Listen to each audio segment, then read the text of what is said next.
My name is Average Joe, and I am speaking to you, Ben Shapiro. Ben, I'd like to say this. I appreciate your show. I watch it, or I listen to it, and I agree with you a lot of the time. Sometimes I don't, but I'm a fan.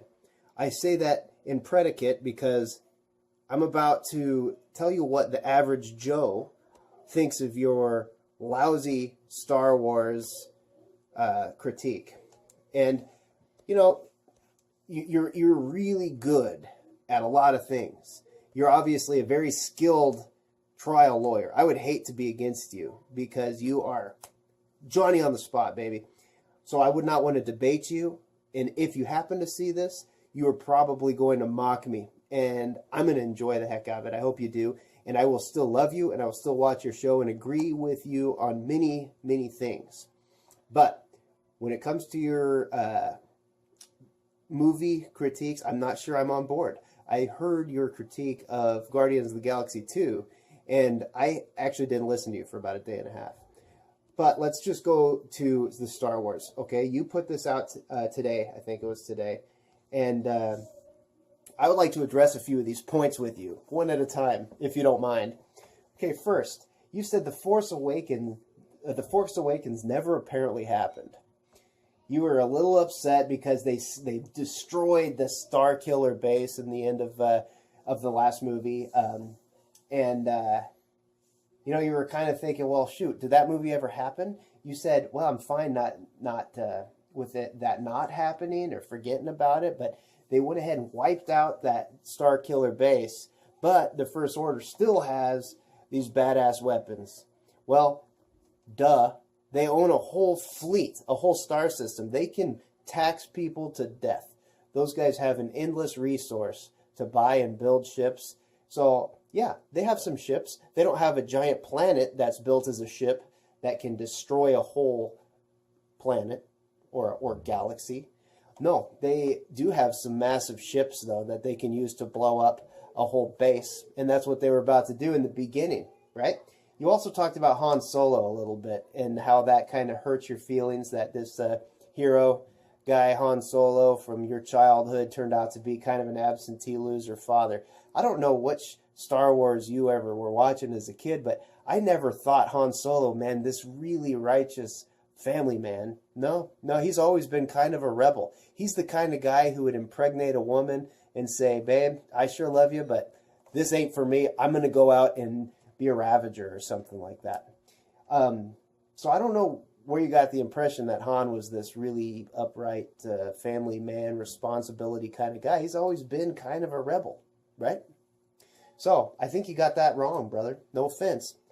Okay, there's no gravity in space. Ben, I am disappointed in you, brother. No gravity in space. First, okay? First of all, this is a science fiction movie, right? There's also no such thing as laser swords or giant ships that can go light speed or, you know, the fat monster men that you know, put you in their cave and you get eaten by the Rancor. Those don't exist either, which is interesting. Okay, first. Second, let's talk about this no gravity in space because you're a little upset that the bombers in space dropped their payload and they were trying to... You know, they're trying to blow up their explosives in space on the Dreadnought. Dropping them from space. Two things about that. One is, there was a planet right there, wasn't there? You think that planet might have had some gravity that could have pulled, even though they were out of the atmosphere, could there have been some gravity? Second, okay, let's talk science here. If you want to be realistic, you want to make this real. So, a object in motion tends to stay in motion, does it not? So what if, when they opened that cargo door to drop the payload, there was a little push? All it takes is a little teeny push, and that thing's going to go for miles, right? You know, in space, what I hear anyway, is if you throw a football, it's going to go a long ways. So isn't it possible that they just kind of gave it a little push coming out of that ship, and that's all they needed for those things to just slowly float down and boom! And it blew it up. I was pretty pumped about that moment. I know that it wasn't quite realistic enough for you, but brother, again, this is a sci-fi movie. This stuff isn't real. Okay? I don't think it's real anyways.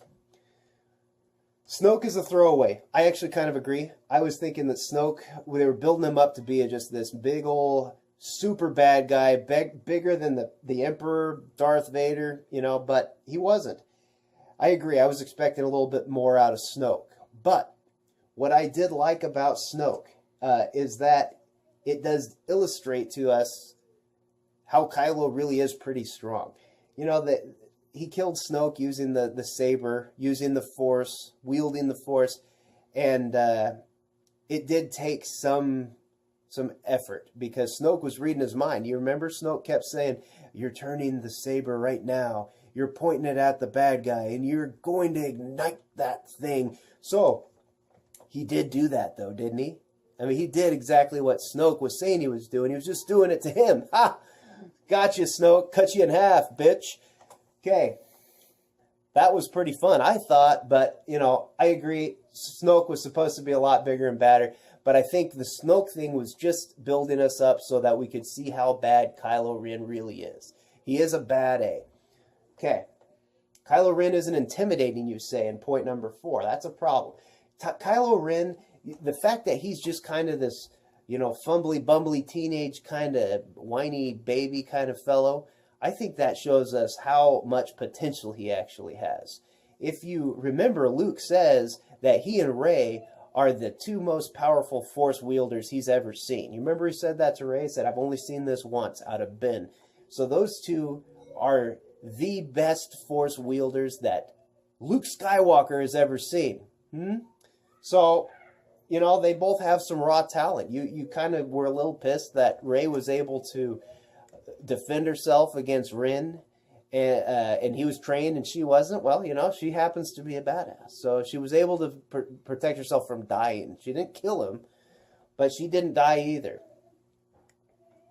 Rey's backstory story sucks. Whatever. I mean, I don't know what you want. She's, we were expecting something different with the whole "I am your mother" or "I am your father" thing, because that's supposed to happen on this episode. I'm glad it didn't, because that would have been bad. I think that would have been cheese.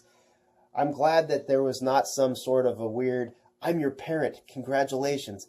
Although I did kind of think for a while, because her and Ren had this connection, that they were siblings. That was what was going on in my head. But I actually kind of like that she came from nothing. Because I came from nothing. I'm an average Joe. Average Joe, USA, that's me. I will be lucky to die at a net worth of 0, Hopefully I can climb up to that point before I die. So anyway, she's me, man.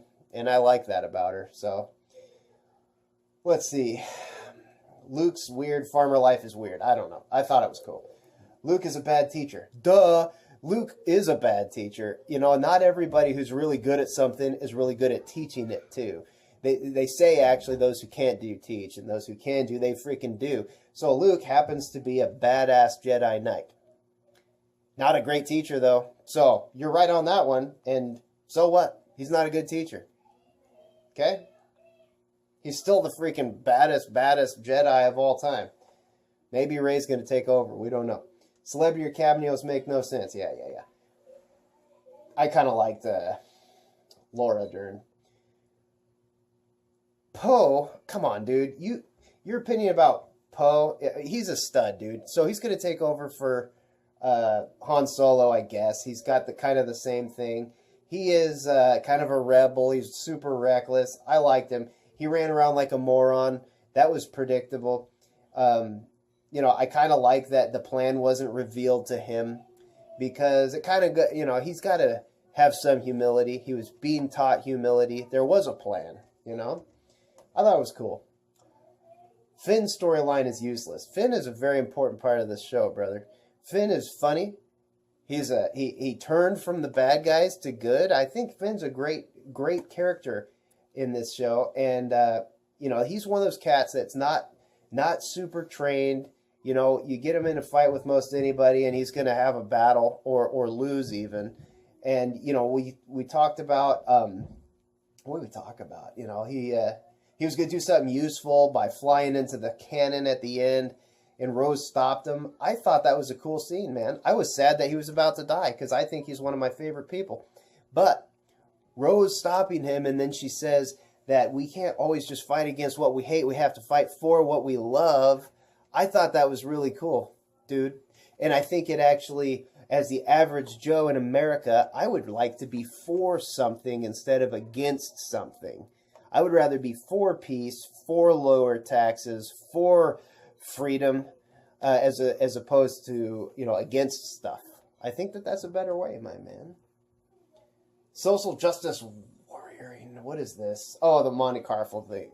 Carlo thing is awful. I didn't think it was as bad as you did, but I don't want to spend any time on that. We're almost out of time here.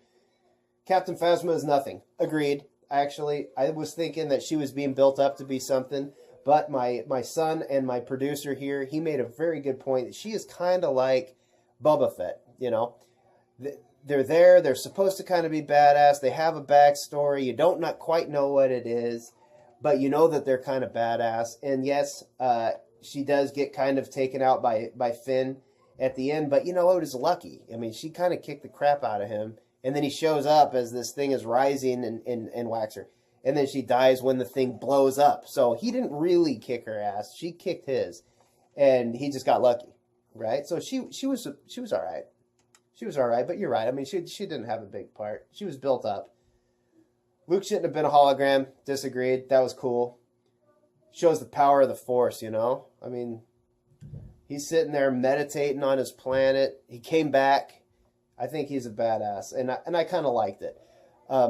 It would have been cooler if he was really there and just died like Obi-Wan, let Kylo chop him in half like they did, like Obi-Wan let Vader chop him in half. But that didn't happen. It would have been cool, though, if every one of those guns shot him and he was really there deflecting it with the Force. Either way, I didn't hate it like you did, and he got a death that was kind of a heroic death. Now he's part of the Force, man. You will see him in upcoming movies. Just like we've seen Yoda in almost every Star Wars franchise, and we've seen Obi-Wan in most of them. We're going to see him. We might even see Samuel L. Jackson, part of the Force, baby. So he is actually going to have a better part, I think, as part of the Force. I thought that Han's death sucked too, brother. I agree. That made me sad. You and I are both of the same generation. We're probably the exact same age. And I hate seeing those guys go. I hate it. But, we got to have new people. They were old. They were old people. And they can't quite, wield that laser sword, as Luke put it, like they used to. Okay? So stop being upset. They die. Just like everybody else. And Luke is now part of the Force, which is super cool. And we still have Leia. We still have the two most popular droids of all time. And we also have, who else do we have? Chewbacca. And, Leia's probably going to die, but she's still there. But yeah, we got new people. But, we're 40 years down the road. They're getting old. 40 years in real life. I don't know how many Star Wars years that is. Kylo should have sided with Rey. Dude, come on. This is the last thing we're going to talk about here. I agree. The lightsaber battle was epic. Kylo should have sided with Rey. Dude, Star Wars since 1977 has been all about good versus evil, light versus darkness. And Kylo should not have sided with Rey, because then Star Wars would no longer be. They would both be together, and they would both either be good guys or bad guys. It'd be like the Republicans and the Democrats coming together and deciding, let's actually just be reasonable. If they did that, could you imagine the media? The media wouldn't even have a job anymore if everybody was reasonable, like the average Joe is.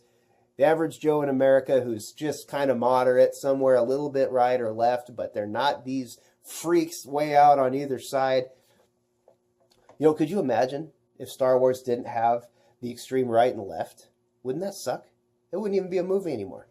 So, he should not have sided with Rey. Kylo is very conflicted, just like Darth Vader was. Rey is probably a little conflicted too, and I think Luke might have been at one point too. They've got these great powers, and they're being pulled towards whatever other side that the opposing side. So, no way, man. Kylo is going to be a very bad man. He wants to rule the world. He is Hitler, or he is Mao. Mao would be better because he wants to kill everybody that is against him. And now the 5 remaining, I think it was 5, it was just such a small amount of remaining rebels that flew in and snuck out through the back of that mine to get on the Millennium Falcon. That's how many rebels are left, enough to fit on the Millennium Falcon. And how many, they are outnumbered 42 zillion to 1.